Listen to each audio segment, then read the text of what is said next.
Baik, Assalamualaikum warahmatullahi wabarakatuh. Yang terhormat Ibu Irma selaku dosen pengampu mata kuliah Gizi Bencana dan teman-teman sekalian. Perkenalkan kami dari kelompok 3 akan memaparkan dan menjelaskan terkait manajemen respon gizi, di mana di sini kasus yang akan kami paparkan yaitu gempa bumi di Sanubari.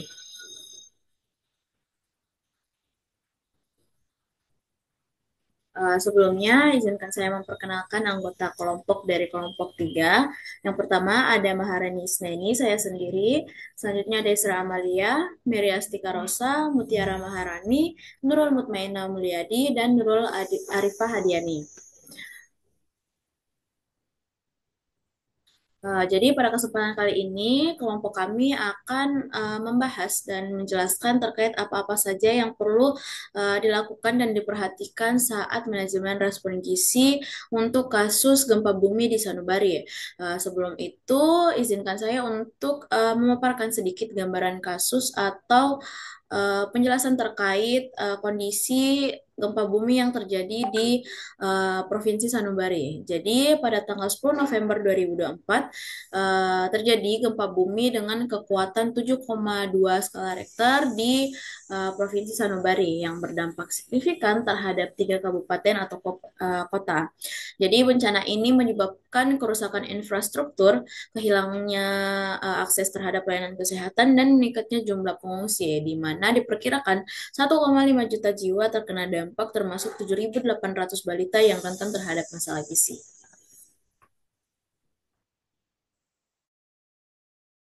Jadi yang pertama terkait aktivasi mekanisme koordinasi penanganan gizi, di mana aktivasi subklaster gizi berdasarkan tingkatan bencana. Subklaster gizi akan diaktifkan oleh koordinator klaster kesehatan di masing-masing tingkatan. Seperti pada keadaan darurat bencana tingkat provinsi, subklaster gizi akan diaktifkan oleh Kepala Dinas Kesehatan Provinsi, serta keadaan darurat bencana tingkat kabupaten atau kota. Subklaster gizi akan diaktifkan oleh Kepala Dinas Kesehatan Kabupaten atau Kota. Kemudian, subklaster gizi juga dapat diaktifkan pada setiap tingkatan pemerintahan untuk memfasilitasi koordinasi vertikal antara kabupaten atau kota, provinsi, dan nasional.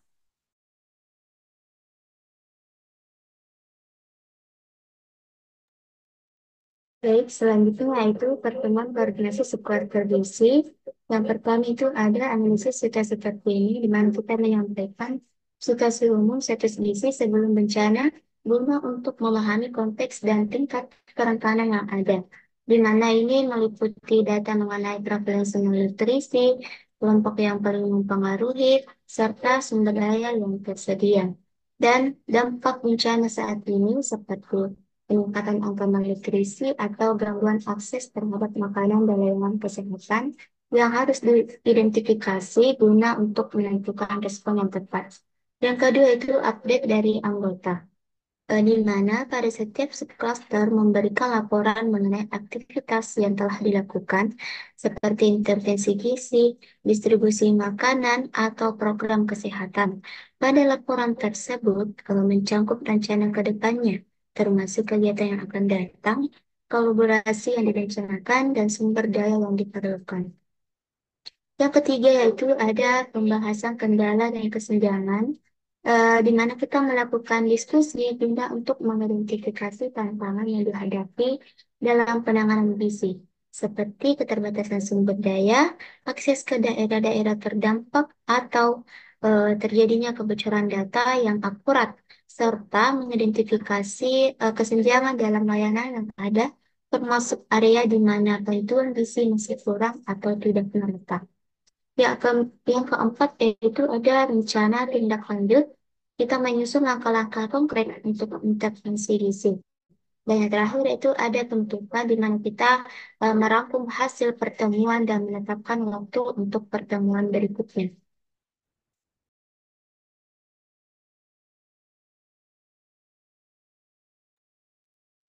Baik, kemudian selanjutnya itu bagaimana kajian dampak bencana di Provinsi Sanubari. Jadi yang pertama itu ada dampak terhadap kesehatan dan gizi.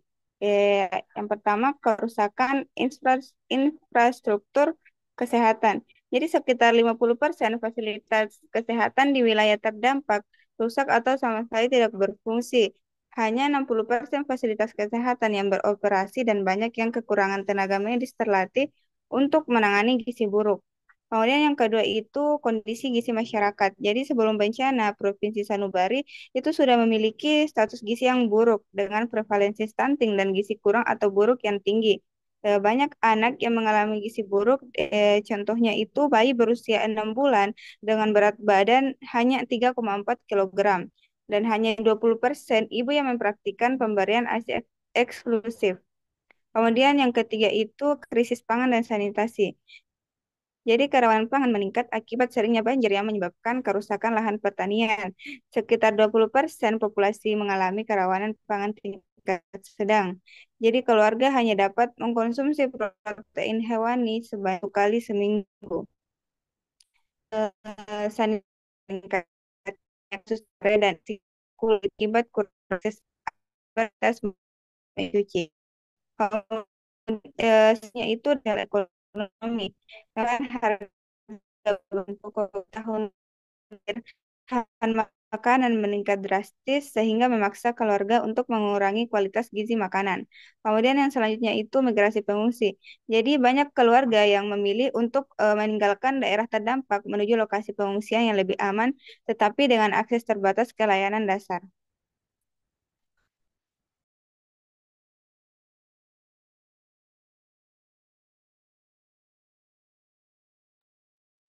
Selanjutnya ada analisis situasi pasca bencana.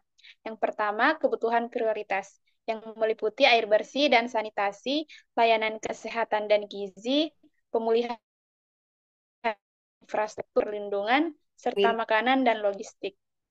Yang kedua, ada pun kendala dalam respon gizi, yaitu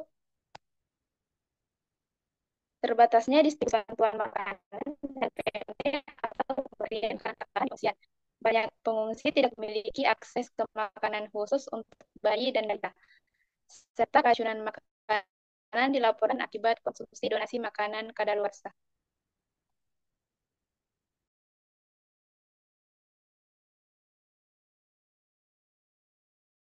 Baik, untuk selanjutnya yaitu intervensi apa yang akan dilakukan pada saat terjadi gempa bumi ini. Yang pertama itu ada pemberian makanan bayi dan anak atau PMBA, yang dimana kita bisa melakukan distribusi Mother Baby Kit yang berisi makanan untuk bayi dan alat bantu menyusui. Terus kita bisa melakukan penyelenggaraan dapur umum khusus untuk bayi dan anak di lokasi pengungsian dan memobilisasi konselor ASI untuk memberikan dukungan kepada ibu menyusui termasuk pelatihan tentang teknik menyusui yang benar.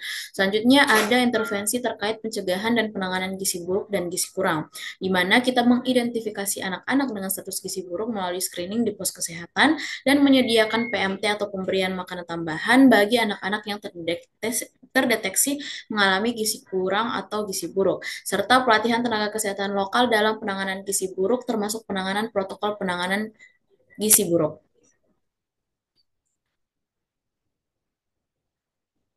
Intervensi yang selanjutnya yaitu suplementasi gizi, di mana kita melaksanakan kampanye suplementasi vitamin A dan zat besi kepada ibu hamil dan anak-anak di bawah usia 5 tahun, serta distribusi suplemen gizi di lokasi pengungsian terutama di daerah dengan akses terbatas. Selanjutnya yaitu intervensi terkait dukungan gizi pada kelompok rentan lainnya, di mana kita bisa menyediakan makanan bergizi tambahan bagi ibu hamil dan menyusui di pengungsian, serta pembentukan kelompok dukungan bagi penyandang disabilitas untuk memastikan mereka mendapatkan akses ke layanan kesehatan dan makanan yang sesuai. Untuk intervensi yang terakhir yaitu komunikasi risiko dan pelibatan masyarakat, yang mana mengadakan sesi penyuluhan tentang praktik pemberian makanan yang baik dan pentingnya ASI eksklusif, serta menggunakan media lokal untuk menyebarluaskan informasi mengenai program-program gizi yang tersedia.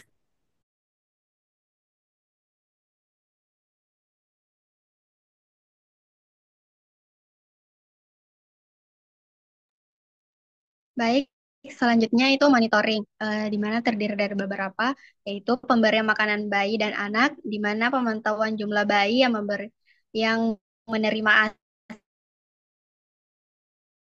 kualitas makanan yang disediakan di dapur umum.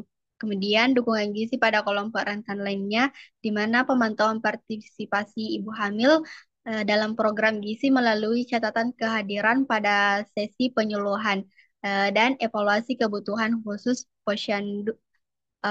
penyandang disabilitas ketersediaan layanan. Kemudian suplementasi gizi, di mana catatan distribusi suplemen untuk memastikan semua kelompok sasaran menerima dosis yang tepat, dan survei pasca pemberian suplemen untuk menilai dampaknya terhadap status kesehatan masyarakat. Kemudian pencegahan dan penanganan gizi kurang dan gizi buruk. Pemantauan status gizi anak-anak yang menerima PMT setiap minggu. Kemudian evaluasi efektivitas program berdasarkan data pertumbuhan anak. Dan yang terakhir komunikasi risiko dan pelibatan masyarakat, di mana mengumpulkan umpan balik dari masyarakat mengenai efektivitas komunitas risiko melalui kuesioner sederhana. Kemudian kemampuan perubahan pelaku masyarakat terkait pemberian makanan pada bayi dan anak setelah program penyuluhan dilaksanakan.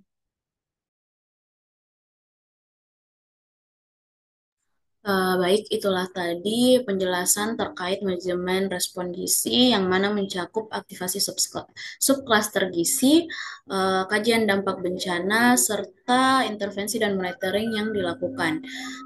Lebih dan kurangnya mohon dimaafkan. Terima kasih atas perhatiannya. Wassalamualaikum warahmatullahi wabarakatuh.